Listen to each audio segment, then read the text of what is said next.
எல்லோருக்கும் வணக்கம். நான் உங்கள் ஆத்தங்குடி செல்வம். முதலில் உங்கள் ஆதரவுக்கு மிக்க நன்றி. கிட்டத்தட்ட ஒரு 4000 சப்ஸ்கிரைபர் எனக்காண்டி நீங்கள் பதிவு பண்ணியிருக்கீங்க. அது மிக முக்கியமான இன்றைக்கி நம்ம ஒரு சகோதரி நம்மக்கிட்ட கேட்டிருந்தாங்க, பூண்டு குழம்பு கேட்டிருந்தாங்க. இப்போ பூண்டு குழம்பு செய்ய போகிறோம். அதற்கு தேவையான பொருள்கள்: வெந்தயம் தாளிப்பு, கருவேப்பிள்ளை, இடித்த பூண்டு, சின்ன வெங்காயம், கட் பண்ண சின்ன வெங்காயம், உரிச்ச பூண்டு அதையும் கட் பண்ணி வச்சுருக்கோம், தனி மிளகாய் தூள்.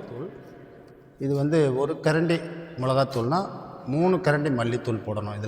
இதுதான் மெயின். புளி கெட்டியாக கொஞ்சம் கரைச்சி வச்சுக்கோங்க.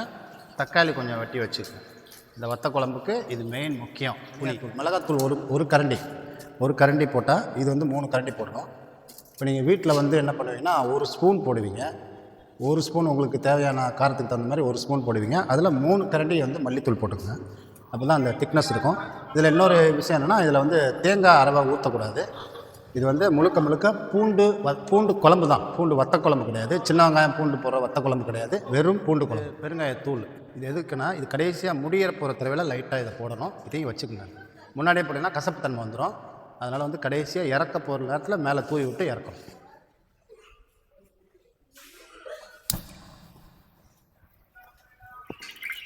எண்ணெய் காஞ்சிருச்சு.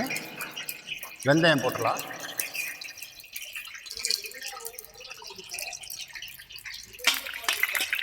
வெந்தயம் பொரிஞ்சிருச்சு, பொன்னரமாக பொரிஞ்சிடணும். கருவேப்பிலை போட்டுக்கங்க. இந்த ஏன் இடித்த பூண்டு போடுறோம் அப்படின்னா, இந்த பூண்டு குழம்பு வைக்கிறதுனால இந்த இடித்த பூண்டு போட்டு நல்லா ஃப்ரை பண்ணிங்கன்னா அந்த பூண்டோட வாசம் கடைசி வரைக்கும் வரும். வேறு நம்ம உச்ச பூண்டு போட போகிறோம், இருந்தாலும் இதை நம்ம போடுறதுனால அந்த பூண்டோட ஸ்மெல்லு அந்த குழம்பு இருக்கிற வரைக்கும் இருக்கும். அதுக்கப்புறம் நம்ம சின்ன வெங்காயம் போட்டுக்கணும்.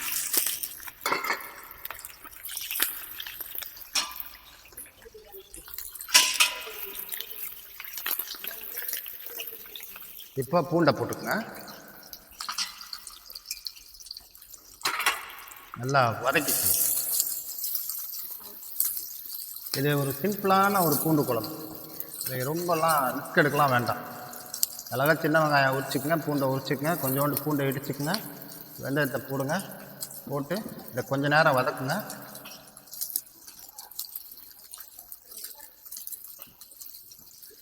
இது கொஞ்சம் நேரம் நல்லா எண்ணெயில் வதங்கணும். வதங்குச்சுன்னா நல்லா ருசியாக இருக்கும். மணமாகவும் ருசியாகவும் இருக்கும்.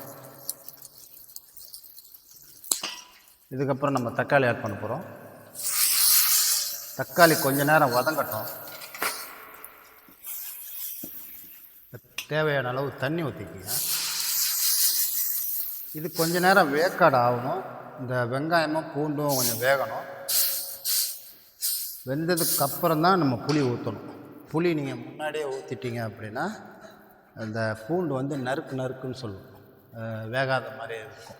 ஸோ அதனால் கொஞ்ச நேரம் தண்ணியில் வேகணும். வெந்ததுக்கப்புறமா நீங்கள் புளி ஊற்றிக்கலாம். அது வரைக்கும் ஒரு 5 நிமிஷம் வெயிட் பண்ணுங்க. பாருங்கள், திக்னஸ் இவ்வளோ வந்துருச்சு. இப்போ அந்த பூண்டு வெங்காயம் எல்லாமே ஓரளவு வெந்துருச்சு. இந்த டயத்தில் நீங்கள் புளி, அந்த கரைச்சி வச்ச புளி, திக்கான புளி இதை ஊற்றிக்கணும். புளி ஒரு மெயின் இம்பார்ட்டன்ட் புளி. புளி திக்காக கரைச்சா தான் இந்த பதம் எப்படி இருப்பார், இந்த மாதிரி இருக்கும். இந்த செமி கிரேவி மாதிரி இருக்கும். உப்பு ஆட் பண்ணணும். புளி ஊற்றுனதுக்கப்புறம் உப்பு போடுங்க. அப்போ தான் எல்லாத்துலேயும் நல்லா உப்பு சாரும்.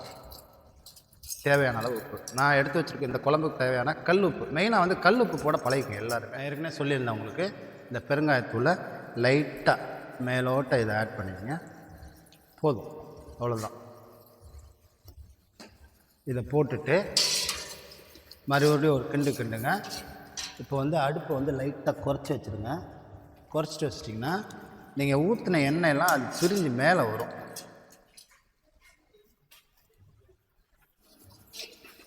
இந்த ப்ராசஸ் முடிஞ்சு அவ்வளோதான். அடுப்பு ஆஃப் பண்ணிட வேண்டியதான். பார்த்துங்க எப்படி இருக்கு பாருங்கள்.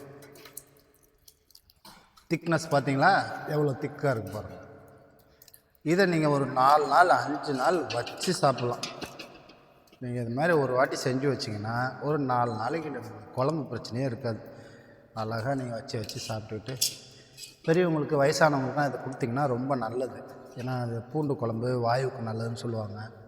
ஸோ நிறைய மருத்துவ குணம் உள்ளது, இதில் நிறைய விஷயம் இருக்குது. இதில் இந்த வீடியோவில் ஏதாவது உங்களுக்கு சந்தேகம் இருந்துச்சுன்னா நீங்கள் என்கிட்ட கமெண்ட் பண்ணலாம். மறக்காமல் சப்ஸ்கிரைப் பண்ணுங்கள், எல்லாருக்கும் ஷேர் பண்ணுங்கள். இன்னும் நான் நிறைய வீடியோ போடணும்னு நினைக்கிறேன். செட்டிநாடு ஐட்டம் எதாக இருந்தாலும் என்கிட்ட கேளுங்க. எந்த ஊர் ஐட்டமாக இருந்தாலும், செட்டிநாடு மட்டும் இல்லை, எந்த ஊர் ஐட்டம் எனக்கு இந்த ரெசிபி செஞ்சு கொடுங்க நீங்கள் கமெண்டில் கேளுங்க, நான் கண்டிப்பாக உங்களுக்கு பண்ணித்தரேன். ஆனால் நான் பண்ணுறது எல்லாமே சிம்பிளாகவும் இருக்கும், நல்லாவும் இருக்கும், ருசியாகவும் இருக்கும். நான் மசாலா தூள்லாம் நிறைய போட்டு அரைச்சி பண்ணுற ஆள் கிடையாது. சாதாரணமாக பண்ணிட்டு போயிடுவேன். பாருங்கள். நன்றி, வணக்கம். உங்கள் ஆத்தங்குடி செல்வம்.